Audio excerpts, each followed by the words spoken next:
पितरों की आत्मा की शांति के लिए हिंदू धर्म में सभी लोग श्राद्ध करते हैं, लेकिन बिहार स्थित गया में पिंडदान करने का महत्व सबसे अधिक है।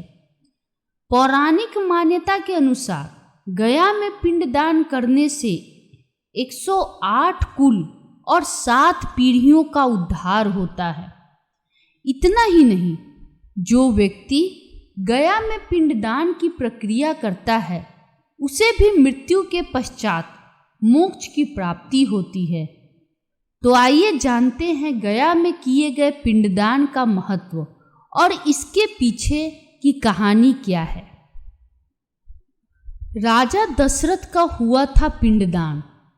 गरुड़ पुराण में उल्लेखित कथा के मुताबिक गया में माता सीता, प्रभु श्री राम और लक्ष्मण जी ने अयोध्या के राजा दशरथ का पिंडदान किया था।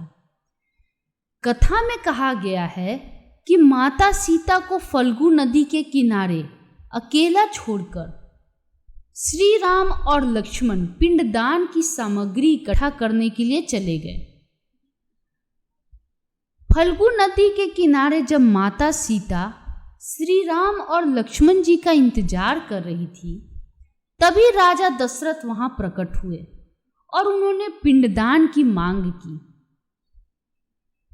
राजा दशरथ के मांगने पर जब माता सीता को कुछ समझ में नहीं आया, तो उन्होंने नदी के किनारे मौजूद बालू से पिंड बनाया और फल्गु नदी के साथ वटवृक्ष, केतकी के फूल और गाय को साक्षी मानते हुए पिंडदान किया। माता सीता के बनाए बालू के पिंडदान से राजा दशरथ को मोक्ष की प्राप्ति हुई थी। कथा के अनुसार गया में पिंडदान करने से मृतक की आत्मा को स्वर्ग की प्राप्ति होती है। पितृपक्ष की दूसरी पौराणिक कथा के अनुसार जोगे तथा भोगे 2 भाई थे। दोनों अलग अलग रहते थे। जोगे धनी था और भोगे निर्धन।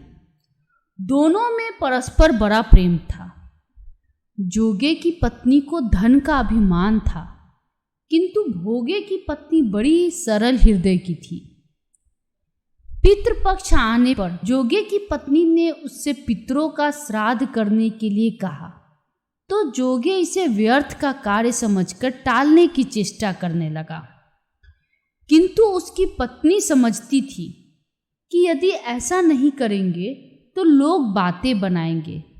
फिर उसे अपने मायके वाले को दावत पर बुलाने और अपनी शान दिखाने का यह उचित अवसर लगा।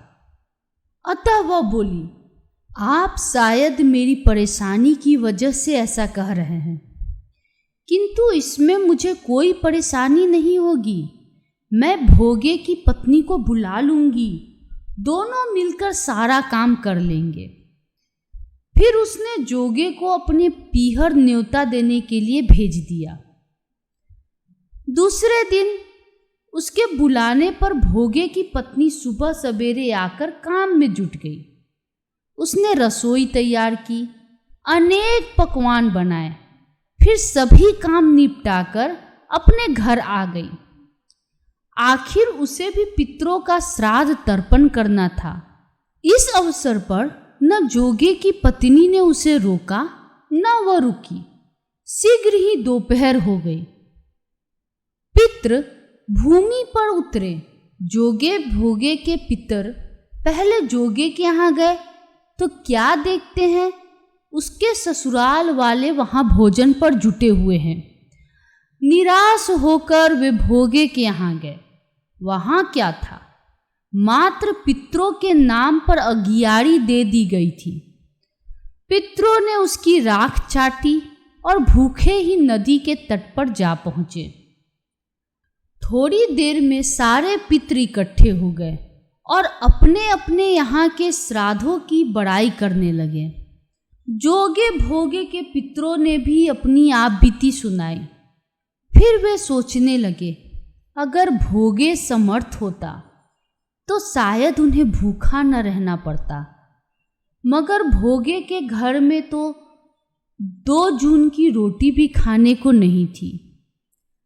यही सब सोचकर उन्हें भोगे पर दया आ गई। अचानक वे नाच नाच कर गाने लगे, भोगे के घर धन हो जाए, भोगे के घर धन हो जाए। सांझ होने को हुई। भोगे के बच्चों को कुछ भी खाने को नहीं मिला था।